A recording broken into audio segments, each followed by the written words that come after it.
everyone, we are going to be continuing our story, Bad Beginning, and here is chapter 5's picture. Okay, let's begin. Unless you have been very, very lucky, you have undoubtedly experienced events in your life that have made you cry.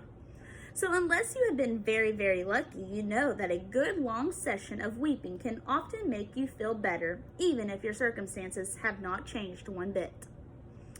So it was with the Baudelaire orphans. Having cried all night, they rose the next morning feeling as if a weight were off their shoulders.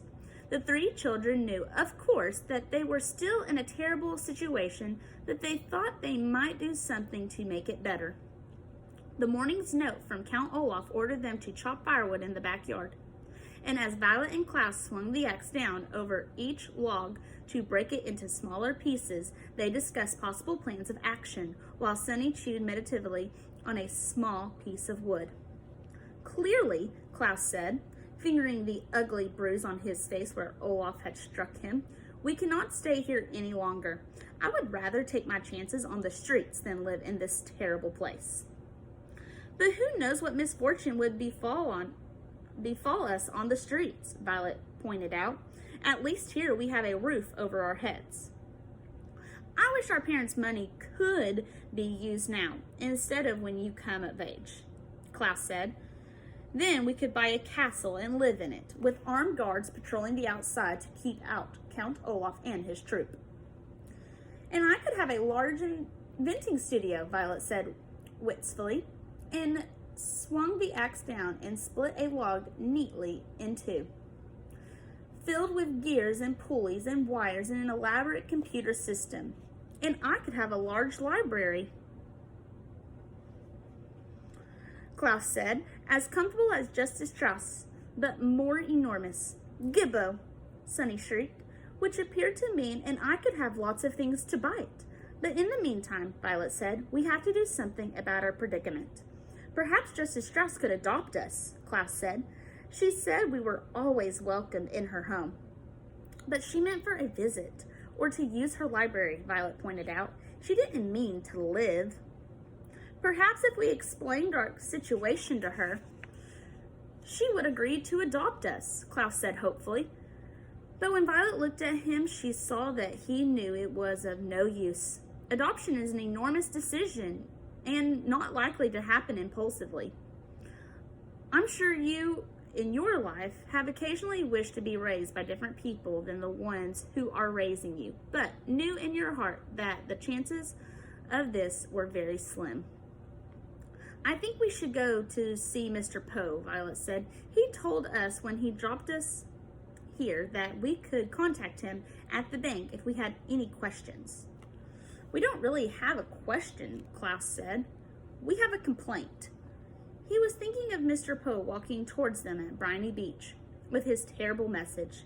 Even though the fire was of course not Mr. Poe's fault, Klaus was reluctant to see Mr. Poe because he was afraid of getting more bad news. I can't think of anyone else to contact, Violet said. Mr. Poe is in charge of our affairs, and I'm sure if he knew how horrid Count Olaf is, he would take us right out of here. Klaus pictured Mr. Poe arriving in his car and putting the Baudelaire orphans inside to go somewhere else, and felt a stirring of hope. Anywhere would be better than here. Okay, he said, let's get this firewood all chopped and we'll go to the bank. Invigorated by their plan, the Baudelaire orphans swung their axes at an amazing speed, and soon enough they were done chopping firewood and ready to go to the bank. They remembered Count Olaf saying that he had a map of the city, and they looked thoroughly for it, but they couldn't find any trace of a map, and decided it must be in the tower, where they were forbidden to go. So, without direction of any sort, the Baudelaire children set off for the city's banking district in hopes of finding Mr. Poe. After walking through the meat district, the flower district, and the sculpture district, the three children arrived at the banking district, pausing to take a refreshing sip of water at the fountain of victorious finance. The banking district consisted of several wide streets with large marble buildings on each side of them, all banks. They first went to Trustworthy Bank, and then to Faithful Savings and Loan, and then to Subservient Financial Services. Each time inquiring for Mr. Poe.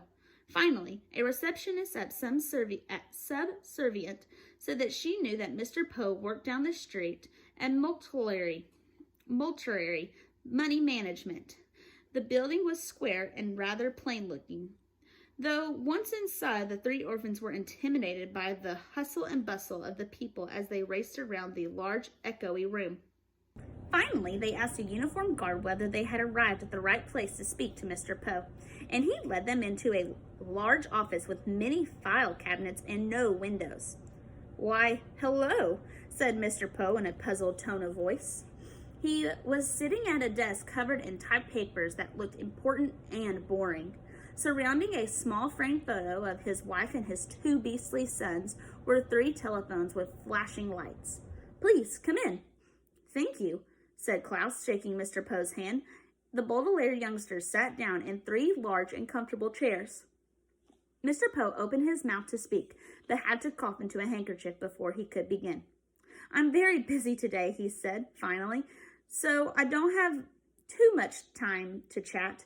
Next time you should call ahead of time when you plan on being in the neighborhood, and I will put some time aside to take you to lunch."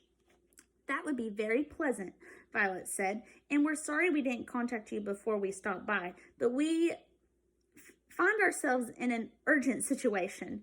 "Count Olaf is a madman," Klaus said, getting right to the point. "We cannot stay with him." He struck Klaus across the face. "See his bruise?" Violet said. But just as she said it, one of the telephones rang in a loud, unpleasant wail. "Excuse me," Mr. Poe said, and he picked up the phone. "Poe here," he said into the receiver. "What?" "Yes, yes, yes, yes, no, yes, thank you." He hung up the phone and looked at the Baudelaires as if they had forgotten they were there. "I'm sorry," Mr. Poe said. "What were we talking about?" "Oh, yes, Count Olaf. I'm sorry. You don't have a good first impression of him." "He has only provided us with 1 bed," Klaus said. "He makes us do many difficult chores. He drinks too much wine." "Excuse me," Mr. Poe said as another telephone rang. "Poe here," he said. 7, 7, 7, 7, 6.5, 7. "You're welcome." He hung up and quickly wrote something down on one of his papers, then looked at the children. "I'm sorry," he said. "What were you saying about Count Olaf making you do chores? Doesn't sound too bad. He calls us orphans. He has terrible friends. He's always asking about our money. Poco." This was from Sonny. Mr. Poe put his hands to indicate he had heard enough. "Children, children," he said. "You must give yourselves time to adjust to your new home. You've only been there a few days." "We have been there long enough to know Count Olaf is a bad man," Klaus said. Mr. Poe sighed and looked at each of the 3 children. His face was kind, but it didn't look like he really believed what the Baudelaire orphans were saying. "Are you familiar with the Latin term in loco parentis?" he asked. Violet and Sonny looked at Klaus, the biggest reader of the 3. He was the most likely to know vocabulary words and foreign phrases. "Something about trains?" he asked. Maybe Mr. Poe was going to take them by train to another relative. Mr. Poe shook his head. "In loco parentis means acting in the role of a parent," he said. "It is a legal term, and it applies to Count Olaf. Now that you are in his care, the Count may raise you using any method he sees fit. I'm sorry if your parents did not make you do any household chores, or if you never saw them drink any wine, or if you like their friends better than Count Olaf's friends. But these are things that you must get used to, as Count Olaf is acting in loco parentis. Understand?" "But he struck my brother," Violet said. "Look at his face." As Violet spoke, Mr. Poe reached into his pocket for his handkerchief and, covering his mouth, coughed many, many times into it. He coughed so loudly that Violet could not be certain that he had heard her. "Whatever Count Olaf has done," Mr. Poe said, glancing down at one of his papers and circling a number, "he has acted in loco parentis, and there is nothing I can do about it. Your money will be well protected by myself and by the bank, But Count Olaf's parenting techniques are his own business. Now, I hate to usher you out in post haste, but I have very much work to do. The children just sat there, stunned. Mr. Poe looked up and cleared his throat. Post haste, he said, means you'll do nothing to help us, Violet finished for him. She was shaking with anger and frustration. As one of the phones began ringing, she stood up and walked out of the room, followed by Klaus, who was carrying Sunny. They stalked out the bank and stood on the street, not knowing what to do next. What shall we do next? Klaus asked sadly. Violet stared up at the sky. She wished that she could invent something that could take them out of there. It's getting a bit late, she said. We might as well just go back and think of something else tomorrow. Perhaps we can stop and see Justice Strauss. But you said she wouldn't help us, Klaus said. Not for help, Violet said, for books. It is very useful when one is young to learn the difference between literary and figuratively. If something happens literally, it actually happens. If something happens figuratively, it feels like it's happening. If you are literally jumping for joy, for instance, it means that you are leaping in the air because you are very happy. If you are figuratively jumping for joy, it means that you are so happy that you could jump for joy, but are saving your energy for other matters. The Baudelaire orphans walked back to Count Olaf's neighborhood and stopped at the home of Justice Strauss, who welcomed them inside and let them choose books from the library.